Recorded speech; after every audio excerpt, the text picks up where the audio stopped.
Hi, hello, வணக்கம். எல்லாரும் எப்படி இருக்கீங்க? நல்லா இருக்கீங்களா? சாப்பிட்டீங்களா? இன்னைக்கு வந்து நம்ம வந்து என்ன வீடியோ பார்க்க போறோம் அப்படின்னா, சமையலறை குறிப்புகள தான் பார்க்க போறோம். வாங்க பார்க்கலாம். நம்ம சமையல் கட்டுல வந்து பல்லிகளோட தொல்லை வந்து அதிகமா இருக்கும். ஏதாவது நம்ம திறந்திருந்து தெரியாம எச்சம் போட்டுருச்சு அப்படின்னா, நமக்கு வந்து உடம்புல வந்து கொஞ்சம் ஆபத்தை ஏற்படுத்துறதுக்கான விளைவுகள் வந்து ஏற்படும். அதனால நான் அதுக்கு என்ன பண்ணணும் அப்படின்னா, நம்ம காலியான ஒரு குவளை மாரி ஏதாவது வச்சிருப்போம்ல, அதில வந்து ஒரு வெங்காயத்த போட்டு அப்படியே வச்சுட்டீங்க அப்படின்னா, நம்ம சமையலறையில வந்து பல்லிய பார்க்கவே முடியாதுங்க. நெக்ஸ்ட்டு வந்து என்ன அப்படின்னா, நம்ம வந்து தோசைக்கல்ல வந்து தோசை ஊத்தும்போது சில நேரங்கள்ல வரவே வராது. அது அவசரத்துக்கு ஊத்தும்போது சுத்தமா வரவே வராது. இந்த மாரி அனுபவம் உங்களுக்கு இருந்துச்சுன்னா, நீங்க எனக்கு கமெண்ட்ல ஷேர் பண்ணுங்க. திடீர்னு நம்ம ஊத்துவோம், தோசை வரவே வராது. ரொம்ப நமக்கு கடுப்பா இருக்கும். அதுக்கு வந்து என்ன பண்றோம் அப்படின்னா, நம்ம வீட்ல வாழை இலை இருந்துச்சு அப்படின்னா, அந்த வாழை இலைய வந்து தோசை கல்லு மேல நல்லா தேய்ச்சு விட்டுருங்க. தேய்ச்சு விட்டுட்டு நல்லா தொடச்சிட்டு, அதுக்கப்புறம் நீங்க தோசை ஊத்துனீங்க அப்படின்னா, தோசை வந்து நல்லா ஊத்திட்டு எடுக்கிறதுக்கு நல்லா சூப்பரா வரும். நீங்க வந்து ட்ரை பண்ணி பாருங்க. நெக்ஸ்ட்டு வந்து என்ன அப்படின்னா,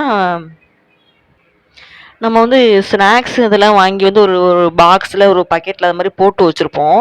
ஆனா, சீக்கிரமே நமத்து போயிரும். ஆனா, அது வந்து நமத்து போகாம இருக்கிறதுக்கு நம்ம வந்து என்ன பண்ணணும் அப்டின்னா, கொஞ்சோண்டு கல்லுப்பை எடுத்து ஏதாவது ஒரு பேப்பர்ல, இல்ல ஏதாவது ஒரு துணியில வந்து நல்லா முடிஞ்சு, அதில வந்து போட்டு விட்டீங்க அப்டின்னா, அந்த எந்த பாக்ஸ்ல நீங்க வந்து அந்த ஸ்நாக்ஸ் சேவு, மிக்சரு, முறுக்கு அதெல்லாம் போட்டு வச்சிருப்போம்ல, அந்த இதில வந்து நீங்க போட்டு வச்சுட்டீங்க அப்டின்னா, அது எப்பயுமே நமத்து போகாதுங்க. அ நெக்ஸ்ட்டு வந்து என்ன அப்டின்னா, நம்ம வீட்ல புளிச்ச மாவு அப்படிலாம் இருந்துச்சுன்னா யாரும் அவசரப்பட்டு கீழ ஊத்துறாதீங்க. அது புளிப்பை வந்து எடுக்கிறதுக்கு இந்த ஒரு ஐடியா சொல்றேன். அந்த புளிச்ச மாவுல வந்து கொஞ்சோண்டு பால் ஊத்திக்கோங்க. கொஞ்சோண்டு பால் ஊத்திட்டு, அதுக்கப்புறம் நீங்க வந்து இது தோசை ஊத்துனீங்க அப்படின்னா, அந்த மாவு புளிப்ப வந்து எடுத்துரும். தோசை மாவு வந்து நம்ம வந்து இன்னைக்கு ஆட்டுன மாரி நல்லா டேஸ்ட்டா இருக்கும்.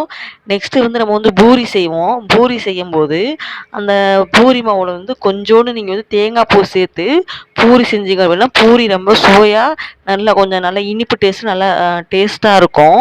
நெக்ஸ்ட்டு வந்து என்ன அப்படின்னா, மாவு வந்து நம்மளுக்கு வந்து எப்பயுமே புளிக்கக்கூடாது. நம்ம ஆட்டி வச்சது வந்து புளிக்கக்கூடாது அப்படின்னா, ஒரு 3 பச்சை மிளகா வந்து எடுத்துக்கோங்க. எடுத்து அதில வந்து போட்டுருங்க. போட்டீங்க அப்படின்னா, மாவு வந்து சீக்கிரம் நல்லா புளிக்கவே புளிக்காது. அ இந்த மாரி டிப்ஸ்லாம் உங்களுக்கு பிடிச்சிருந்தா, எனக்கு கமெண்ட்ல சொல்லுங்க.